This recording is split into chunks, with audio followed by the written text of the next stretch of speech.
Buonasera e benvenuti al TG Sicilia, i titoli di questa edizione. I catanesi devono stare sempre attenti a tutto e questa è la percezione di sicurezza dei cittadini che non si sentono più al sicuro. Il 12 settembre in città la Commissione Nazionale Antimafia. Anche a Messina cresce la preoccupazione di residenti e commercianti per la scarsa sicurezza dopo gli ultimi episodi di violenza. Nel pomeriggio un altro arresto per l'ennesima rissa avvenuta la scorsa notte. Mentre la Sicilia prova a tagliare le liste d'attesa in sanità, nel Trapanese va deserto un concorso per personale di pronto soccorso, un solo candidato per 50 posti. È arrivata a Palermo, dove sarà curata all'Ismet la piccola afghana Ayeda, che non poteva essere salvata nel suo paese. Partita una gara di solidarietà per assistere la bambina. Ultimi giorni di preparativi per le imbarcazioni della Global Flottiglia, che raggiungerà Gaza sfidando Israele. Ieri cortei a Catania e Siracusa. E poi il calcio, presentato questa mattina a Palazzo degli Elefanti, il nuovo Catania. Il vicepresidente rossazzurro Grella ha regalato al sindaco la maglia e poi il rituale della foto sotto la statua del Liotro. Il Palermo ha ingaggiato il portiere Abella, sarà il secondo di Joroner per un paio di mesi, in attesa del recupero di Gomis e Bardi.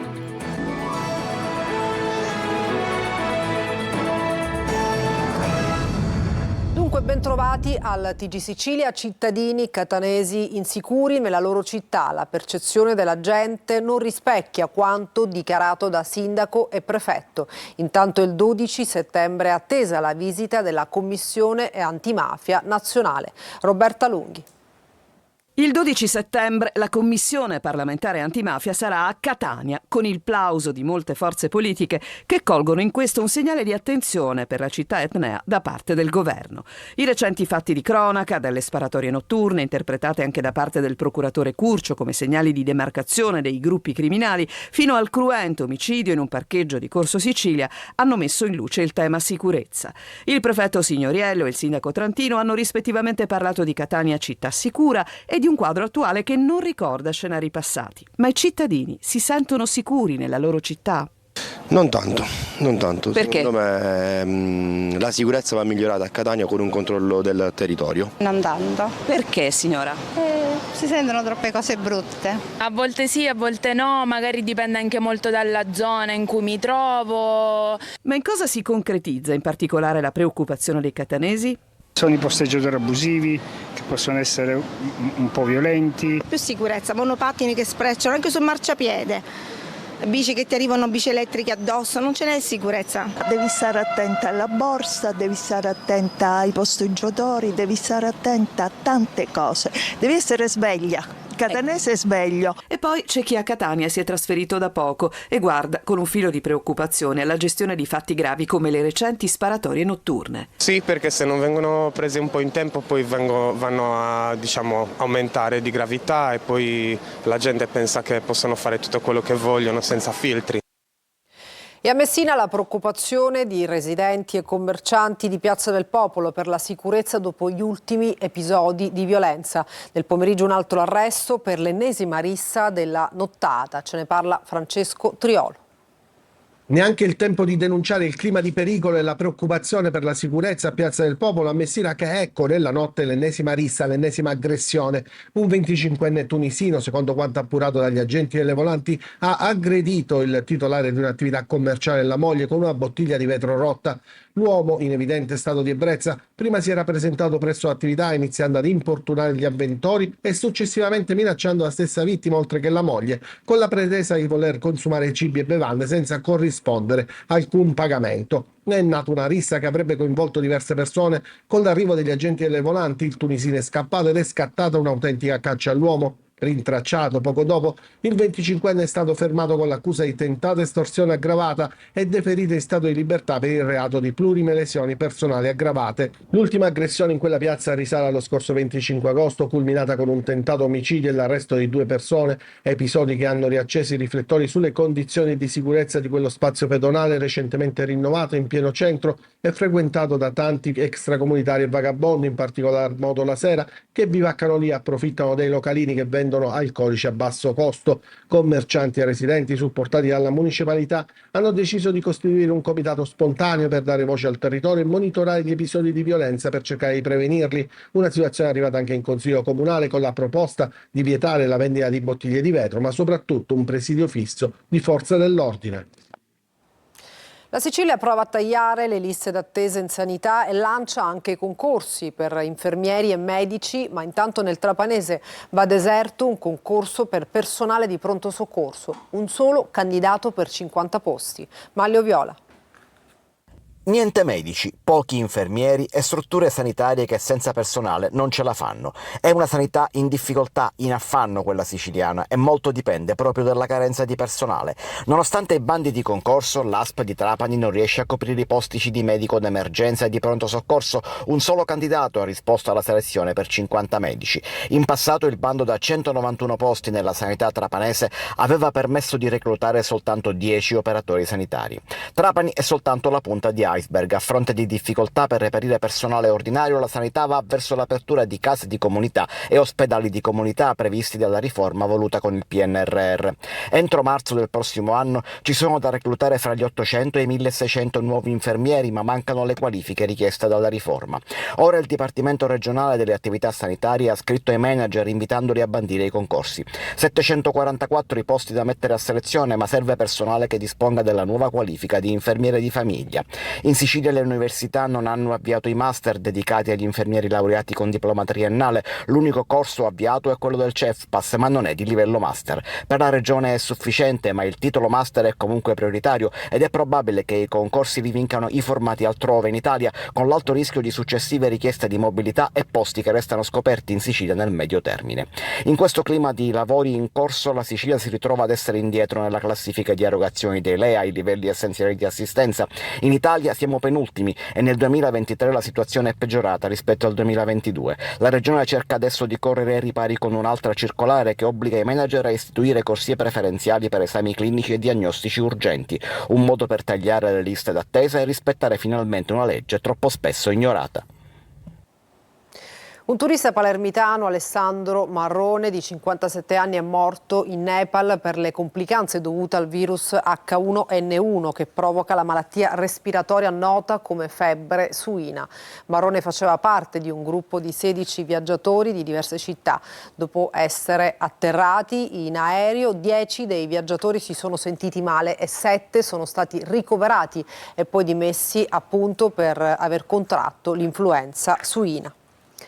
Ed è arrivata a Palermo, dove sarà curata all'Ismet la piccola afghana Ayeda, che non poteva essere salvata nel suo paese. Partita una gara di solidarietà per assistere la bambina. Maglio Viola. È arrivata a Palermo con un volo diretto dall'Iran, dove era rifugiata insieme alla famiglia di profughi Ayeda, una piccola afghana di appena 2 anni affetta da una grave malformazione del fegato. Accolta dai volontari con un grande orsacchiotto bianco, la bambina è sempre rimasta in braccio alla madre. Commovente l'abbraccio della donna con i volontari palermitani. Affetta da PFCI, ovvero la colestasi intraepatica familiare progressiva, una malattia tanto rara quanto difficile da curare, la bambina è stata al centro di una gara di solidarietà nata con una raccolta di firme che in Italia in pieno agosto ha superato le 12.000. Una gara che ha visto coinvolte varie associazioni internazionali di pazienti fino alla Croce Rossa. La piccola profuga nel suo martoriato paese è incurabile, così come lo è anche in Iran, dove era rifugiata e dove peraltro non vengono rinnovati i permessi di soggiorno ai profughi afghani che per lo più dovranno tornare al loro paese. Giunta con il ponte umanitario, la bambina è stata affidata alle all'Ismet, dove bisognerà studiare il suo caso e capire come procedere. Il trapianto di fegato pediatrico infatti è assolutamente necessario, ma potrebbe non bastare e la piccola necessita di cure avanzate e complesse. La Sicilia non si volta dall'altra parte dinanzi a questi appelli, ha detto il presidente della regione Renato Schifani, felice di essere riuscito a portare la bambina qui da noi. La nostra vita stava andando a rotoli, ha detto la mamma della piccola, ma ci sono giornate come quella di oggi all'aeroporto di Palermo in cui la vita ti sorprende con la forza della gioia. Esprimo il cordoglio a nome di tutta la comunità di Pantelleria per la morte di Giorgio Armani, persona di grande cuore e animo. Così Fabrizio D'Ancona, sindaco dell'isola dove lo stilista trascorreva parte delle sue vacanze nella villa a Cala Gadir. Nella chiesa madre sono custodite le casule che Giorgio Armani ha donato. Commosso il ricordo di Don Vito Impellizzeri, presidente della Facoltà Teologica di Sicilia. Ad Armani grazie, aggiunge Impellizzeri, di cuore per come ha amato e reso più bella Pantelleria. È morto questa mattina all'ospedale di Ragusa il pastore Giuseppe Raimondo, 45 anni, ferito da colpi di fucile nelle campagne di Scicli lo scorso 22 agosto. Restano ancora molti dubbi sulla dinamica e sulla causa della sparatoria. Con la morte dell'uomo l'ipotesi di reato diventa adesso omicidio colposo. Veronica Barbarino. È morto questa mattina il pastore sciclitano Giuseppe Raimondo, di 45 anni, ricoverato da una settimana al Giovanni Paolo II di Ragusa per un delicato intervento al bacino. La sera del 22 agosto era stato raggiunto da colpi di fucile da caccia nelle campagne della periferia di Scicli. Subito operato d'urgenza a Modica, era stato poi trasferito a Ragusa, dove non è riuscito a superare le gravi complicazioni. Restano molti i lati oscuri da chiarire sulle cause dell'accaduto. È stato un incidente di caccia al cinghiale illegale finita male o è stato un dissidio personale tra il pastore ora morto e il feritore? Sul posto c'erano altre persone? Si sa solo che a chiamare i soccorsi sia stata la madre della vittima. Poi è stato un susseguirsi nei giorni successivi di ipotesi che non hanno trovato conferme negli investigatori, come quella che a colpirlo possa essere stato un familiare. Oggi di certo c'è che l'ipotesi di reato non sarebbe più di lesioni ma di omicidio colposo. Ultimi giorni di preparativi per le imbarcazioni della Global Flottiglia che si accingono a raggiungere Gaza sfidando Israele. Ieri cortei a Catania e a Siracusa, il servizio di Orazio Longo. Pronti a partire con oltre 40 nazioni rappresentate a bordo. Gaza We Are Coming, recita il maxischermo. Le barche di Sumud Flottiglia partiranno domenica per la striscia di Gaza, con alcune navi attraccate a Catania e altre al porto di Augusta, mentre il luogo della partenza, originariamente fissato da Siracusa, potrebbe non essere più quello. Pronti per portare non solo un messaggio politico ma aiuti umanitari, dicono da Europa Verde Sicilia. La partenza delle navi è un atto concreto di solidarietà verso una popolazione che rischia la sopravvivenza ogni giorno. Per Alessandra Costante, segretaria della Federazione Nazionale Stampa Italiana, è un dovere essere presenti come giornalisti perché a Gaza stanno morendo anche i testimoni, ovvero i giornalisti, ed è iniziato anche il training dei viaggiatori. Tutti i membri degli equipaggi da 3 giorni hanno fatto un training bello intenso, diciamo, su una serie di cose, sia sulla sicurezza sulle navi ma anche come comportarsi nel caso in cui vengono fermati e quindi la risposta non violenta. In migliaia ieri hanno accolto l'arrivo delle imbarcazioni a Catania. La manifestazione ha visto muoversi un corteo dal porto fino al Castello Ursino, dove sui torrioni svettava la proiezione della scritta Free Palestine. Wilpa Sicilia lancia l'allarme: nell'isola più detenuti e più carceri, ma meno agenti di polizia penitenziaria del nord. Per il segretario regionale Gioacchino Veneziano serve un cambio di rotta immediato. Laura Spanò. La Sicilia conta più carceri e più detenuti della Lombardia, ma con un numero inferiore di agenti di polizia penitenziaria. La denuncia è del segretario regionale della Wilpa, Gioacchino Veneziano, che sottolinea la necessità di rivedere con urgenza le dotazioni organiche del personale. Abbiamo voluto lanciare questo allarme al Dipartimento perché a breve dovranno essere assegnate come integrazioni 306 unità di polizia penitenziaria. Riteniamo insufficiente questa operazione perché tra il 2025 e il 2026 andranno in pensione circa 200 poliziotti penitenziari e 70 unità di polizia penitenziaria risultano all'interno delle carceri come dotazione organica, ma di fatto espletano servizi di scorte e al nucleo investigativo regionali. Secondo i dati diffusi dal sindacato, la capienza regolamentare degli istituti di pena siciliani è di 6.438 detenuti distribuiti in 23 carceri a fronte dei 6.148 della Lombardia, che ne ha 18. A fronte di numeri maggiori però l'isola dispone di un organico sensibilmente inferiore rispetto alla Lombardia. La sproporzione, evidenzia Veneziano, rende ancora più difficile il lavoro quotidiano negli istituti siciliani. Anche la dotazione organica è diversa. Noi abbiamo meno 64 ispettori, meno 193 sovrintendenti e meno 26 agenti, cioè significa che abbiamo più detenuti e meno personale, o più carceri significa più posti di servizio. E rimaniamo in tema. Di poche ore fa la notizia: un agente della polizia penitenziaria è stato aggredito da un detenuto nel carcere Ucciardone a Palermo. Nella 9ª sezione l'uomo ha dato un pugno al volto e calci all'agente che è stato portato al pronto soccorso. A Catania proroga di 6 mesi dello stato di emergenza per l'esplosione del 21 gennaio nel quartiere di San Giovanni Galermo, che aveva distrutto immobili dell'Istituto Autonomo Case Popolari.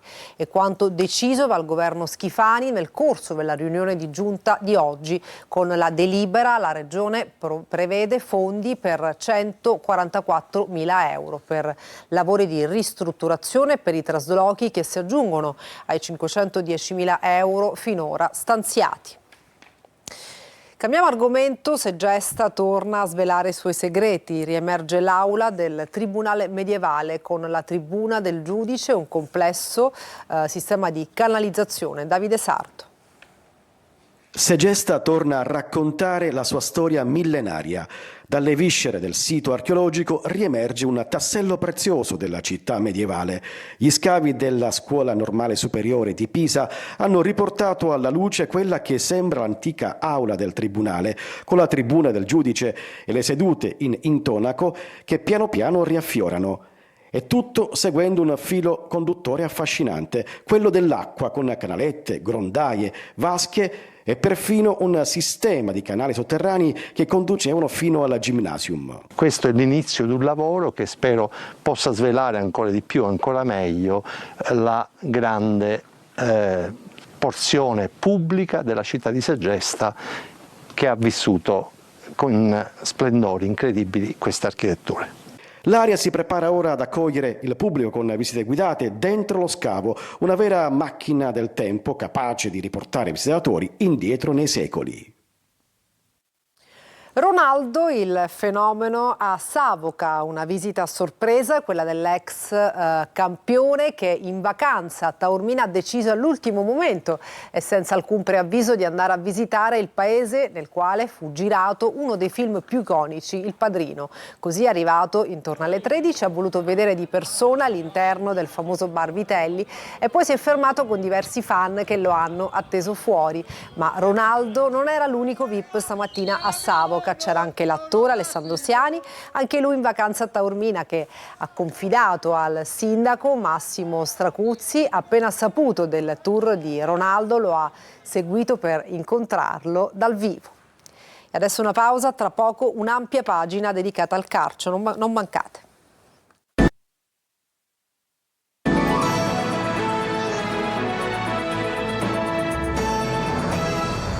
Bentornati al TG Sicilia, adesso il calcio. A Palazzo degli Elefanti la presentazione della nuova rosa del Catania. Il vicepresidente rossazzurro Grella ha regalato al sindaco la maglia e poi rituale foto sotto la statua dell'iotro, simbolo della città. Marco Carli.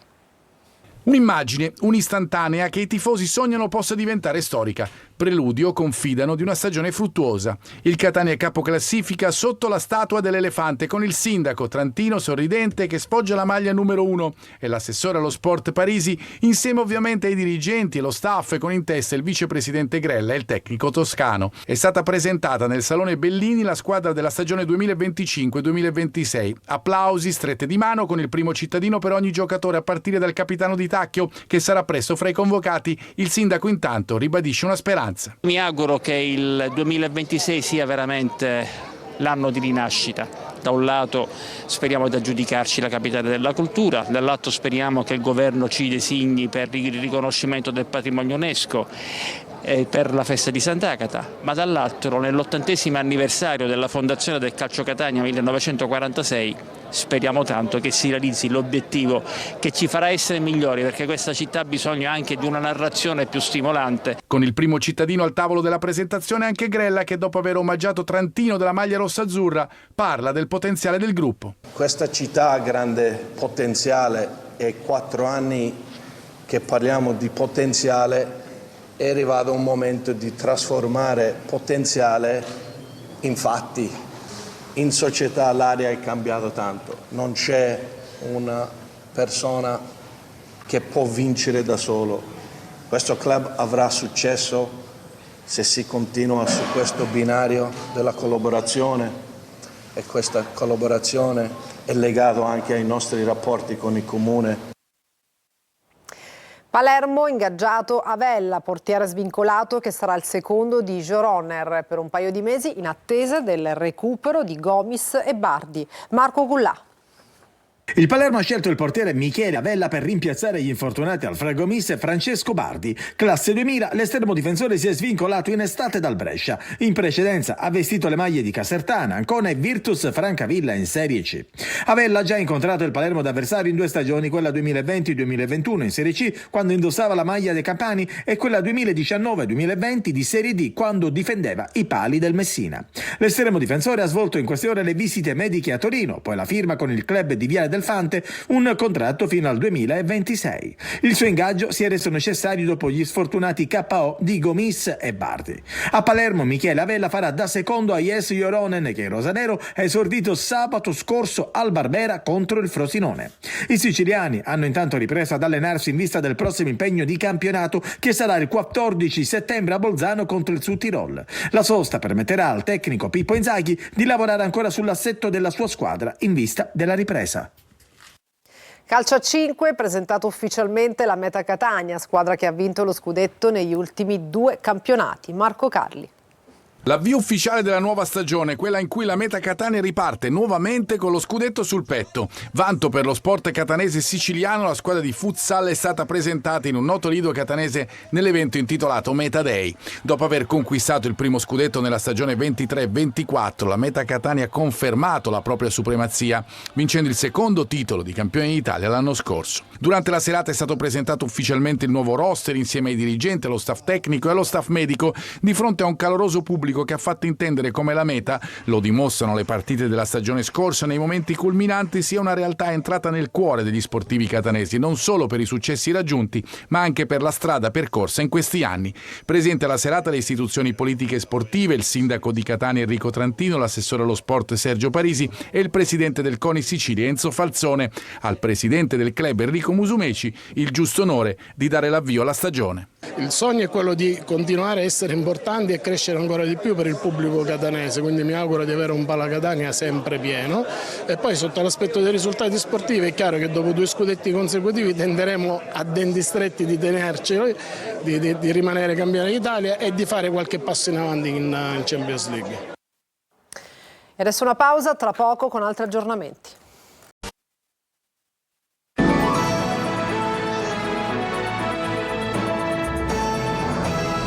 Per questa edizione nessun altro aggiornamento, grazie per averci seguito e buona serata.